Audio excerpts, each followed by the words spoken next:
sounds crazy. You can't think your way through this understanding. You have to, it's not through egoic effort. It's through ease and relaxing and acceptance and peace.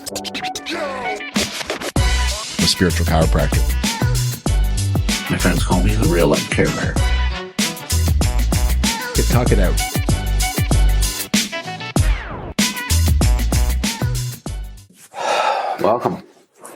Welcome to episode 10. Yeah, we did it. Yeah. We're done. Oh no, we're just starting. You're probably wondering why we look. If you're watching on video, you're wondering why we look so perfect. Why we suited up. Yeah. Because nothing suits me like a suit. And because we're celebrating our 10th episode, but our 10th podcast episode is about perfectionism. Yeah, perfectionism. We can't even say perfectionism. On our podcast. Perfectionist. It's a party and a podcast. Perfectionism. Yeah, so it's about perfectionism and about being perfect, trying to be perfect. Yeah. And we always say we know. Anyways, for those of you who are new to our Black Sheep Thinking episode number 10, I'm Morgan Pierce. And I am Andrew Potvin. And we are two best friends and life coaches that help people become happy by letting go of their thinking and becoming the truth of who they are effortlessly. Yes. Maybe the best I've ever said that. Yeah.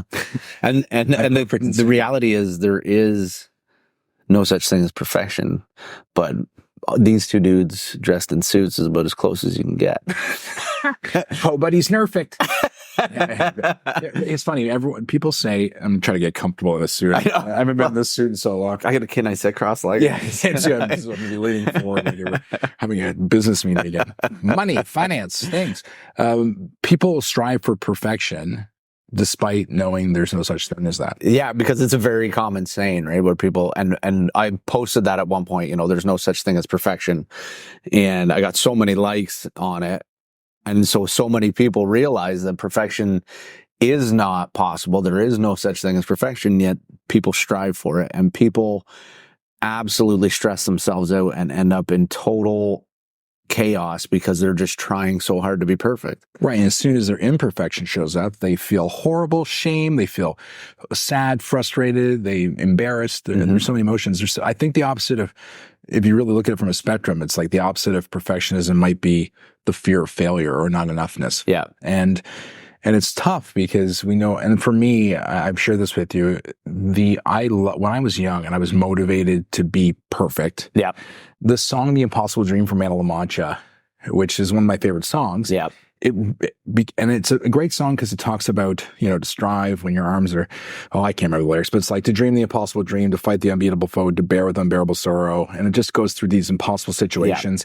Yeah. And it says, this is my quest to follow that star, no matter how hopeless, no matter how far, to fight for what's right without question or pause, to be willing to go into hell for a heavenly cause. It's pretty good for a guy who can remember the lyrics. It's true. And I know if I'm true to this cause, and I'm not saying the lyrics, but I know if I stay true to this, that one day that I'll be peaceful and calm when I'm laid to my rest, because the world will be better for this. That one man scorned and covered in scars still strove with his last ounce of courage to reach the unreachable star. And it's very inspiring to be like, if I reach for the unreachable star, it's going to be better for everyone. It's better for me. But then I got somehow in this, I got addicted to thinking that maybe I could reach the unreachable star. And I'm like, Morgan, it's definitionally impossible. It's unreachable. Yeah. And it goes to that old saying, shoot for the moon and land on the stars. But we get caught up in having to be perfect. And because what's the risk if we're not perfect? There's a risk. But the risk is people will see us as failures. And somebody will judge you, and somebody will fire you, and somebody will tell you you're a bad parent, and you're going to live in today's society, if we're not perfect, we cancel each other on social media. Absolutely. I don't know if it's crossed your mind, but I'm like, if we say something that doesn't, people are going to be mad at us. Yeah. And we're nice guys. We're trying not to make people angry, but we're not perfect. We're human.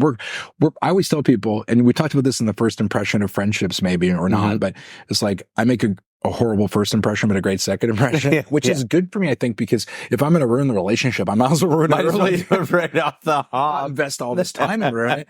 And so, and it's not by intent. People are just doing their very best to be loving, but the problem is when we do our very best, we don't see the human side of what we are. That we are Yeah, when you're trying for something that's impossible, like you say, the impossible dream, you're never going to get there. It's like a dream of, if I can just get there someday, I'll finally be enough. I'll finally be enough. Mm-hmm. And the reality is, and we talked about this in our episode on not enoughness, you are enough exactly as you are. Right. You are enough exactly as you are. I'm doing it. I'm going to follow suit. I'm going to follow suit. Sorry. Anyways, if you're listening, that won't be as funny. Don't get it. Yeah.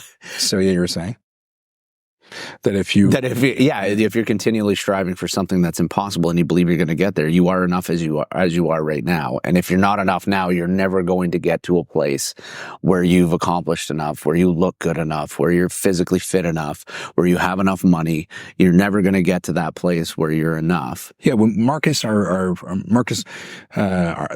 personal trainer friend from BC, who we love very much, he used to say things like, I asked him, like, when people call you to work with you as a trainer, what do they say? They say, I want to lose 10 pounds. And I'd be happy. Yeah. I said, to lose 10 pounds? He's like, yeah, often and within like less than 2 weeks. Mm-hmm. I said, are they happy? He said, no. What do they do? I want to lose another 10 more. pounds. Yeah. So they keep moving the goalpost for their happiness.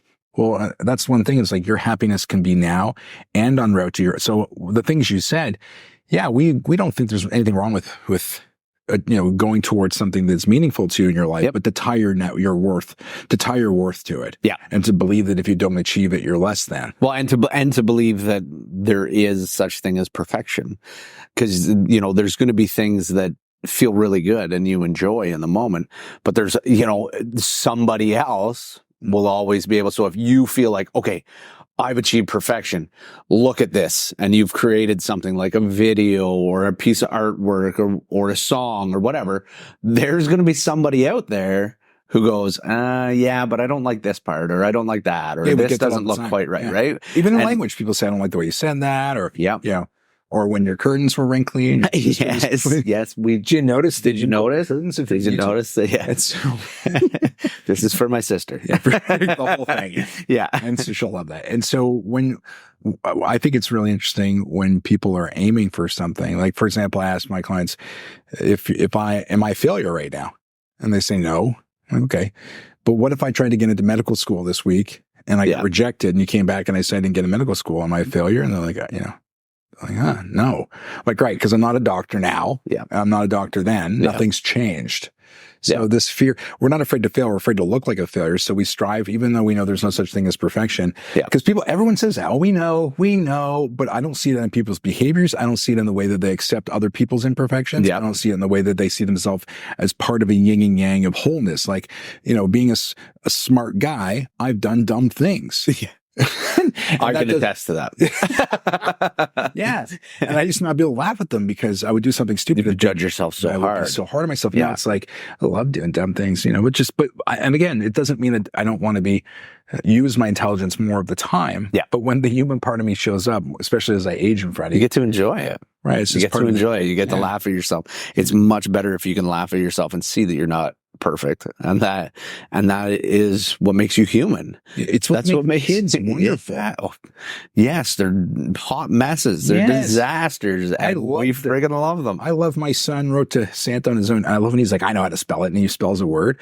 Last night I said in one of the books which is helping him with well-being. And so the Big Book of Life, we just tried it out. I think it's something like that. And anyways, everything is like believing yourself, persistence. One of them was like, what do you want to be when you grow up, kind of thing. And he wrote, I got this. I was like, okay. I thought like, oh, maybe he's going to want to be like a cop, like you said before, an artist. And he's like, I want to be a cat. And he wrote the word, I like cats, but he wrote L-I-C-K-E. I licky cats. I was like, I don't think. Yes. And we see that stuff in kids and we laugh and we think it's so cute. I'll tell my favorite story. Yes. About knowing he's a boy. Oh, Should I tell that story? yeah. I'm not saying for another day. Yeah. I'll say that for in person. yeah, that might not be post worthy. Yeah, I think so. It could be. Anyways, my point is that we don't expect kids to be perfect. And when they're not afraid about being perfect, they dance like no one's watching. They certainly think they're the best, and they don't care because they don't care. When they draw a picture, you're like, hey, and he shows it to me, and I'm like, huh, that's great. And I'm like, what is it? And then he tells me, like, you idiot. Dog. No, look, how could you not see it? Sometimes I'm like, oh yeah. The thing is, like, he doesn't care. And he doesn't care. He just wants to do. Yeah. And we care so much about doing it right and doing it because we're so afraid of not our own, because it's really our own judgment. Yeah. Yeah. It's our own judgment of not enoughness. Yeah. I'm like, what is enough? Yeah. What is enough? Yeah. Enough is definitely not perfect. It's definitely not perfect because you're never going to get there. And so then if you judge your enoughness on being perfect, you're going to constantly feel like you're not enough. And so, loving yourself for exactly as you are means exactly that, accepting yourself for all your imperfections and forgiving yourself for any mistakes you've made in the past because you're human and you're not perfect. And if you create that space inside of you, you will be able to have it for others so much easier because you see the human in them too. Yes, and rather than a story that you're not, they're not being good enough or they're not enough. And it's hard because there's a place for expectations play a large part in this on ourselves and others. Yeah. Like, I expect more of myself. I'm really hard on myself. I love when people get upset when someone judges them. They're like, no one judges me the way I judge myself. You're not allowed to do that. Yeah, you don't get to ruin my day. I'm going to do that all on my own. Yeah, I beat myself more than enough. You don't need to. But we are our own worst critics. It's true. We are so hard on ourselves. And if that philosophy is resonating with you of beating yourself up, just ask yourself, like, where else does that exist? I remember in the conversation with one of our friends, if you haven't checked out Mike Needs a Plan. Yes. I need to plan on Instagram.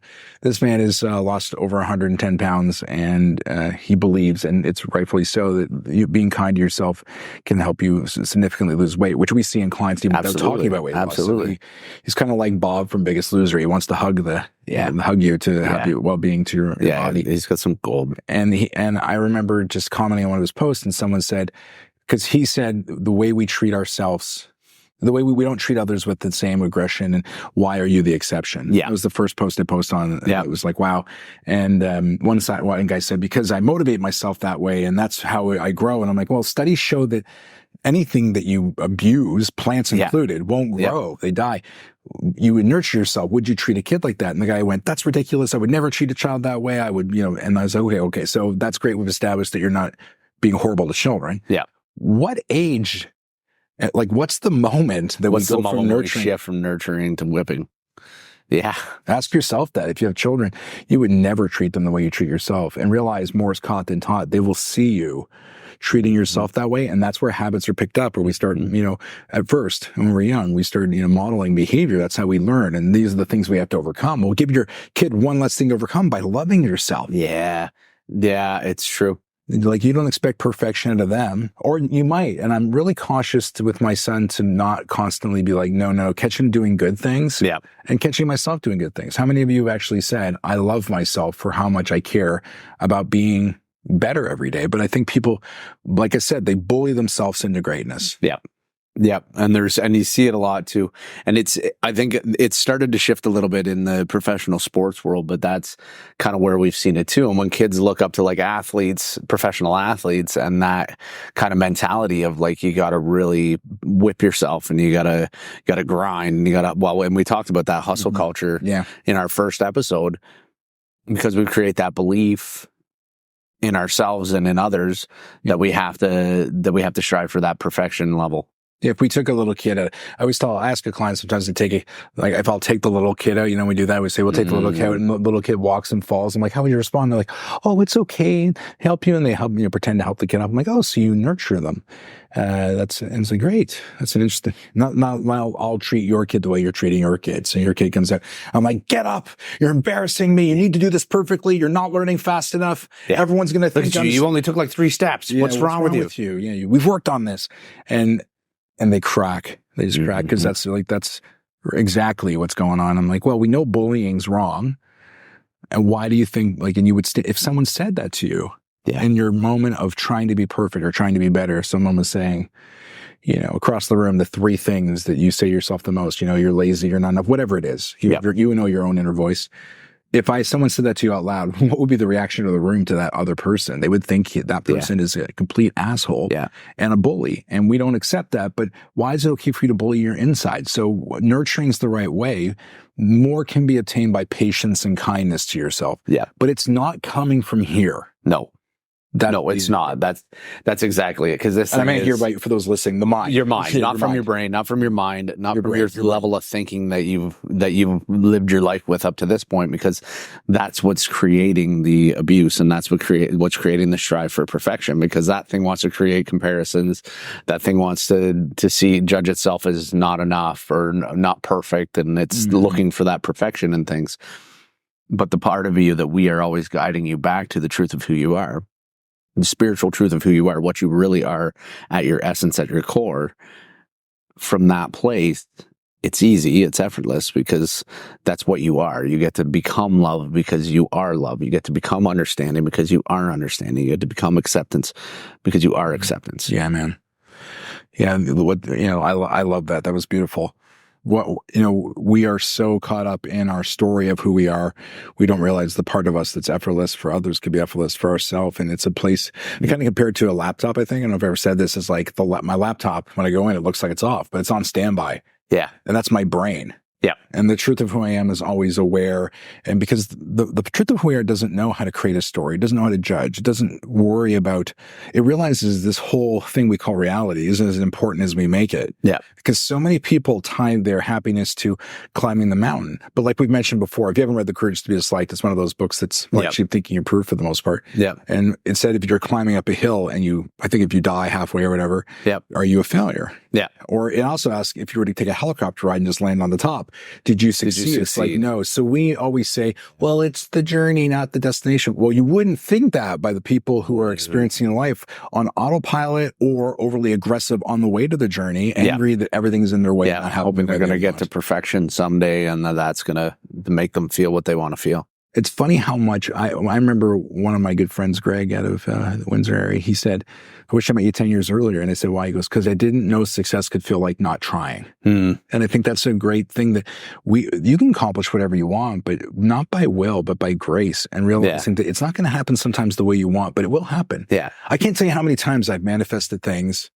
When we went to Rufus LaSalle, I said to one of our clients, Tammy, if you're out there, this is for you. I said, you can manifest whatever you want. It's like, I'm going to go to Rufus. And at that point, they were about to end their tour in Australia, and we missed it. And I was looking to go to Australia. Yeah. Who would have known that not even 6 months later that I would have been front row in Toronto, and then front row again a week later in Cleveland with Mike. Like, to be able to manifest that and not, spend a ridiculous amount of money creating it, I would have never thought that was possible for myself sometimes. And there's more than just things like a concert. I mean, it's everything from anything you want. And I don't like using the word manifesting, because manifesting has been turned into this thing where you think in your mind, just hope it happens. Yeah.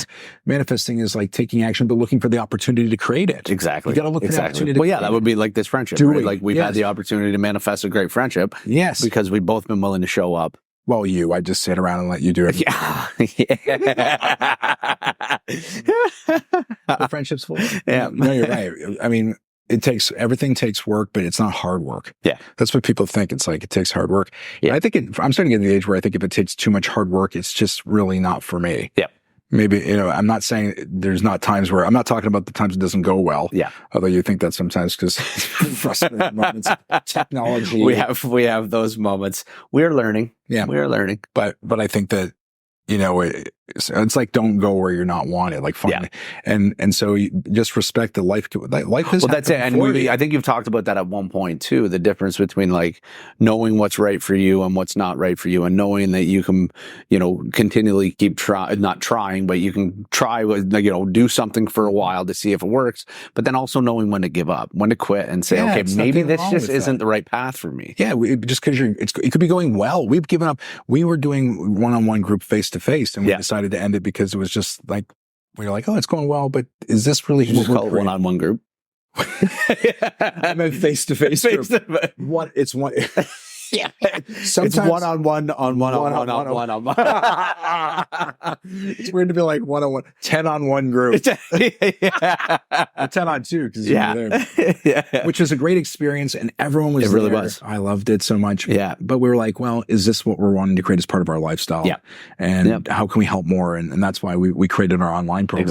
Exactly. Yeah. And it's okay to change gears and shift. Like we always, well, you taught me that, right? Like leadership sometimes looks like this. Oh, we're going to go this way. Yeah. 100% we're going left until I say go right. Because when you get more information, you can make clearer decisions. And I think people are so afraid about not being perfect. What will people think that they don't choose what's right for all people involved, including themselves? They just choose what's right for others, or they push through it because I need to be better at this. Yeah, and I think you touched on it earlier. Sports do that because when you beat up your body, it gets stronger. Yeah, it recovers. But when you beat up your mind, it gets weaker, and we know that scientifically. It's like it doesn't make you. So as we've heard Marianne Williamson say, she said it perfectly in the program we spent with her. Is like to exercise your body, move it. To exercise your mind, find stillness. Yeah, and I think what we've started to witness in that now that we have this understanding is when you create stillness of the mind, it allows the truth of who you are to show up. Yes. And that's what that healing part is for your mind, right? My mind. I mean, my spirit. And so, yeah, it really is. It really is. And that's where that part of you will talk to you. And even though it doesn't have a voice, that part of you. It's funny. I remember when you first started telling me about that, you're like, I felt this voice. I heard this voice, something. It just spoke to me and said, and I thought, Morgan's just okay, crazy guy, but whatever. But I saw what it did, and I saw the way it healed. It was a watch story that you told about the guy and how, something inside of you just said, here, do this. We haven't talked about it in the podcast. That's actually a really good story. Do you want to transition into that? Yeah. Okay. But something that big. So, when we moved, we were starting to get rid of stuff that we didn't need. We were paying packers. So why pay people to move something that you're not going to take with you? And so Nicole decided to sell an old watch she wasn't wearing. It was mint condition. And she moved it online for a fraction of the price it was worth used just to get rid of it. And someone called her and lowballed her. And she came in and said, this guy lowballed me. I'm like, so? She said, well, he wants me to deliver it. That's not normal on marketplace to have, most people pay full price if they're asking for you to drop it off. I'm like, well, I'm going by there. Long story short, I deliver it to this guy who comes out younger than me. I just bought the Tesla at that point, and he smelled like weed, and he was high, middle of the day. No judgment. But just he comes out, and he's like, sees my car. He's like, nice whip, bro. I'm like, thanks, man. I just got it, and here's the watch. And he looks at it and hands me $100 for the watch is what it was. And that's it. And I go, and I get a call a couple hours later while we're measuring the house, and my wife's like, he wants to return the watch. I'm like, is everything okay? Is it working? He said, yeah. She said, yeah, he's upset that it's not a new battery. I'm like, well, I didn't polish it and size it to his wrist either. And I had a really full day, and and this is very early in my understanding of what this was. And a really full day, and I was tired, and I hadn't had a chance to eat dinner and all that stuff. And he's calling me, and he's like, I was like, hey, you know what? I'll buy a new battery. I'll send you the money for it. I'll e-transfer it. And he's like, no. And I realized he had buyer's remorse, and he's just trying to return it. Yeah. And so I was just like, okay, you can return it tomorrow. And he said, no, I need you to come get it. And that's where I was like, what? I delivered it. This isn't like Amazon, bro. Right? Yeah. I'm not, and I'm so frustrated. He goes, I'll give you $20 for your fancy effing automobile. And he hangs up on me, and I'm writing, and I'm so pissed off. I think I wrote, and I just wanted to end it because I'm like, it takes two idiots to have an argument, as Gustavo has said. It was his beautiful advice that he's learned from his family. He said, I think he's learned from his mom, he said. And I was like, that resonated. I'm like, oh, it takes two idiots to fight. I'm not going to. And so I just wrote, you know what? I'll come by and get the watch because I just realized how hard it is to be you. It was like a stab. Yeah. And he opened up about how he had been molested and adopted by a child molester, and his life was abused, and he's never known safety. And now, I'm not heartless, but there's a part of me that was like, you can't go to Walmart and try to return something, and you're like, I don't have a receipt. And they're like, well, sorry, you can't return it. You're like, but I was abused. I was abused as a child. I've had a hard life. It's not what it's about. Yeah. And so it didn't satiate the part of me that was frustrated with wasting time. And it was a lose-lose situation. And so the end of the day comes, and I'm steaming angry. Like, I'm mad. He won't even come out of the house because he has so much anxiety over seeing me. So he's like, I'm going to put it in the mailbox. I'm like, wait till I get there and we'll switch. Anyways, I pull over. Another thing, I text him and say I'm around the corner. And I get there, and I'm having to relax my jaw because my teeth are clenching because I'm so pissed. And I get there, and I go to the mailbox and I go to pull out the watch. And it's during that COVID time where you had to touch things with a plastic bag. So I had to bring a Ziploc bag and I pull it out and I have to wait a couple of days now. And I go to put the money back. And this place inside of me, as my mind is fuming about being there, it just says, put back 80. And I start arguing with myself and this two voices where I'm like, why? And it's like, just do it and get in the car. So I put back $80. I have a 20 in the watch, and I'm like walking like an idiot, like someone's, I just, what am I doing? And I get to the car and I sit inside and now what? And said, pick up your phone and I'll write.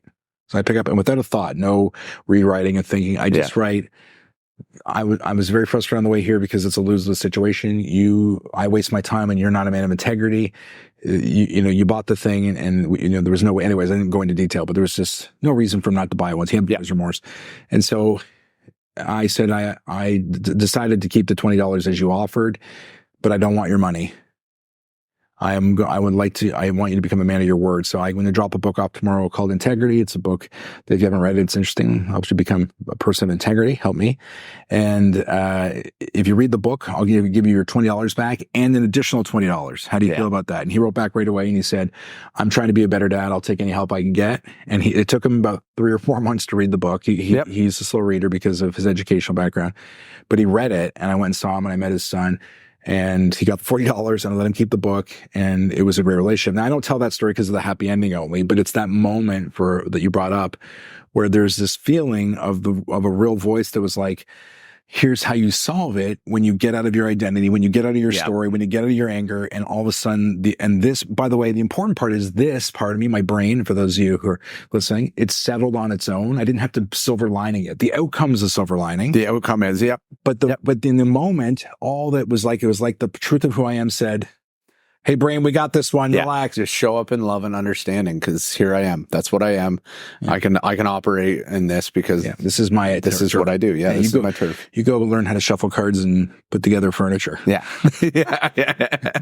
That's what the brain's job is. So, and some. But the thing is that and when I learned that the part of me inside of me was the leader and that my brain could just take a back seat at times and still be on standby like the laptop. Yeah. It completely transformed every relationship. But that was one of the major testimonies where I was like, whoa, what happened there? Yeah. This is real. Yeah. This works. Yeah. Thanks for letting me share that. Yeah. That's a great story. I always love hearing that story. Cause, like I say, I remember when you first told me that story, I was like, wow. I've never really paid attention to. I have a voice like that inside, and it's shown up many times.